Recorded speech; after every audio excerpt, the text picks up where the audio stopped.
천조국 미국에서 마켓 점유율 3위를 기록하고 있는 코스트코는 여전히 한국에서도 인기입니다. 특히 많은 한국인들은 트레이더스의 선전에도 불구 코스트코를 떠나지 못하는 이유가 있다고 하는데요. 토종 브랜드인 트레이더스는 다양한 카드 결제를 비롯 연회비도 없으며 한국 맞춤식 판매 전략을 강화하여 매장 수를 비롯해서 매출이 급상승하고 있습니다. 트레이더스 매장 수는 코스트코를 이미 넘어선 상황이고 2030년에는 50개의 매장을 목표로 하고 있어서 코스트코 매장의 약 2배가 될 것이라는 관측도 나옵니다. 이렇게 국내 창고형 매장의 양대 산맥, 트레이더스와 코스트코의 대결이 날이 갈수록 치열해지는 국면이 나오는 가운데 코스트코가 트레이더스에 없는 연회비가 있음에도 불구하고 코스트코를 떠나지 못한다는 이유 3가지를 살펴보겠습니다. 첫 번째, 코스트코가 휘어잡고 있는 미국 벤더들. 코스트코를 떠나지 못하는 가장 큰 이유로 거론되는 것은 코스트코에서만 구할 수 있는 제품이 있다는 것입니다. 미국의 초대형 벤더들과 다양한 협력 관계를 맺는 코스트코는 비싼 제품을 저렴하게 공급합니다. 특히 치즈, 우유, 계란과 같은 유제품이 들어간 가공식품을 활용해 만든 2차 제품에서 매우 강력한 경쟁력을 갖습니다. 코스트코에서 가장 인기가 있는 수플레 뉴욕 치즈케이크는 양과 맛에 비해서 가격이 매우 저렴합니다. 비슷한 치즈를 활용한 홀케이크는 보통 전문 베이커리에서 최소한 4만원에 가까운 비용을 지불해야 하는 상황입니다. 그러나 코스트코에서는 2만원이 안 된다는 사실은 놀랍죠. 맛이나 질을 생각해봤을 때 그리 떨어지지도 않습니다. 게다가 많은 이들은 코스트코 치즈케이크의 치즈 함량이 거의 국내 최고 수준이라고 이야기하고 있습니다. 같은 치즈케이크라도 코스트코 치즈케이크는 원재료를 아낌없이 넣었다는 것인데 가격까지 저렴한 것입니다. 왜냐하면 한국에서는 치즈가 비싸나 코스트코는 미국의 크래프트나 각종 제휴사로부터 엄청난 양을 공급받기 때문에 그 단가가 낮아지며 이것은 결국 타사들과 비교가 안 되는 저렴한 치즈 원재료를 확보하는 노하우가 되는 것입니다. 물론 코스트코가 치즈케이크를 통해서 벌어들이는 마진은 10% 이하로 추측되고 있습니다. 관련 업계에서는 코스트코의 평균 마진율을 15% 이하로 잡고 있기 때문이고 위와 같은 치즈케이크를 비롯해서 코스트코의 대표 상품인 로스트 치킨 등은 가격이 너무 낮게 되어 있기 때문에 그것으로 큰 돈을 벌 수는 없습니다. 하지만 코스트코의 고객들은 많은 경우 치킨이나 케이크를 사러 일단 코스트코에 오기 때문에 훌륭한 미끼 제품이 되며 이는 코스트코의 높은 연회비를 거리낌 없이 지불하게 되는 원동력이 되는 것으로 알려져 있습니다.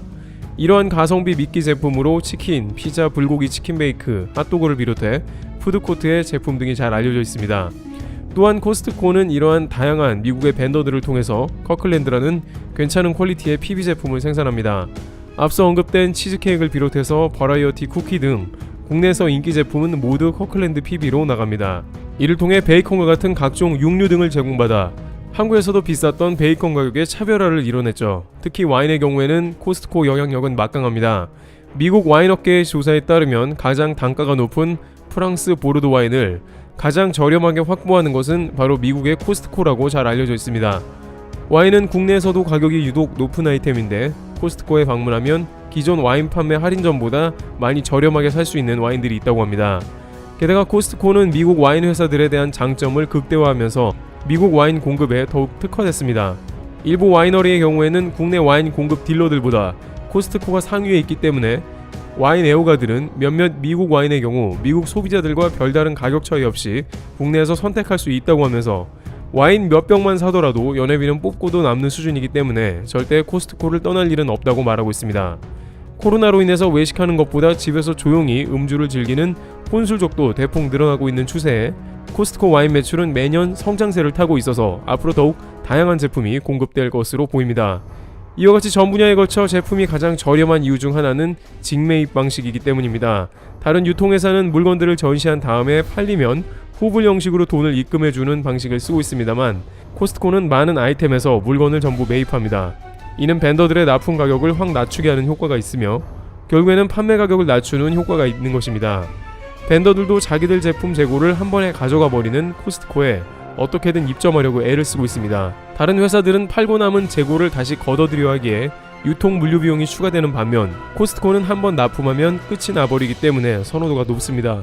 바로 이러한 방식이 코스트코를 많은 증권가 애널리스트들이 유니콘 기업으로 부르며 앞으로 전망도 밝게 보는 것입니다. 두 번째, 각종 감성 충족과 소비자를 위한 기업. 코스트코에 가면 미국을 느낄 수 있다는 한 소비자는 자신은 미국 유학생을 오랫동안 해왔는데 코스트코에 가면 특유의 냄새부터 매장에서 느낄 수 있는 미국 감성이 발길을 끊을 수 없게 한다는 것입니다. 또한 각종 브랜드 정품에 대한 확고한 믿음을 주기 때문에 코스트코를 선호하는 이들도 많습니다. 예를 들어 같은 폴로 랄프 로렌이지만 코스트코에서 판매되는 폴로는 가격이 저렴해도 폴로로 믿을 수가 있는 것입니다.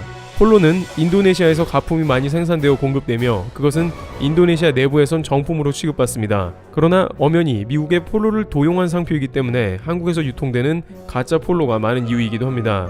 따라서 너무 저렴한 폴로는 꺼려지기 마련이기도 하며 인도네시아산은 특히 주의할 수밖에 없는 것이죠.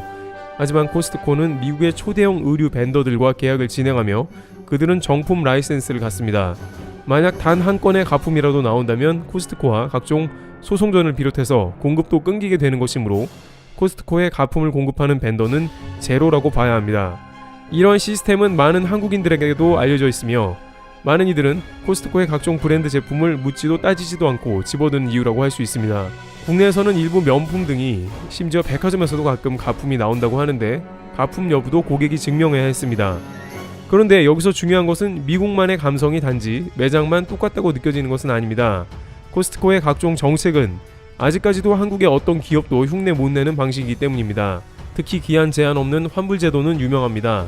환불 조건도 단지 소비자가 마음에 안 들면 환불이고 심지어 온라인 쇼핑몰도 이러한 제도를 갖습니다. 온라인 쇼핑몰을 보면 가전제품만 제외하고 나머지는 언제든 환불이 가능하다는 것입니다.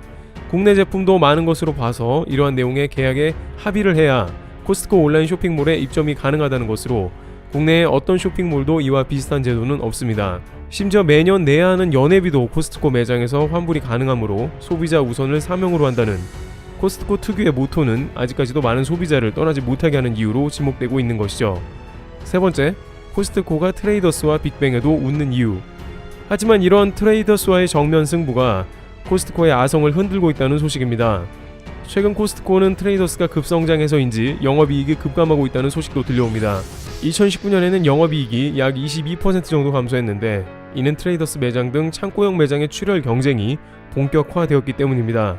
트레이더스는 스타필드와 동시 입점시키는 전략도 구사하는 동시에 전국적으로 약 50개까지 매장을 늘려나가 코스트코를 압박하며 토종 브랜드의 위용을 떨칠 것이라는 계획입니다.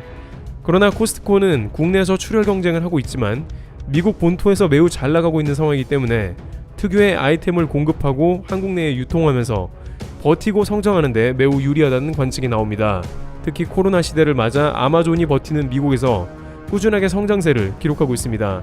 코로나 때문에 많은 사람들이 사재기를 했으며 여전히 코스트코에 장을 보러 나오고 있습니다. 또한 코로나로 인해서 자주 장을 보러 가지 않고 코스트코에 와서 대량으로 묶인 제품들을 한 번에 구매해서 집에 저장해놓고 쓰는 것을 선호하며 이는 기업의 재무 구조를 훨씬 튼튼하게 한 것이죠.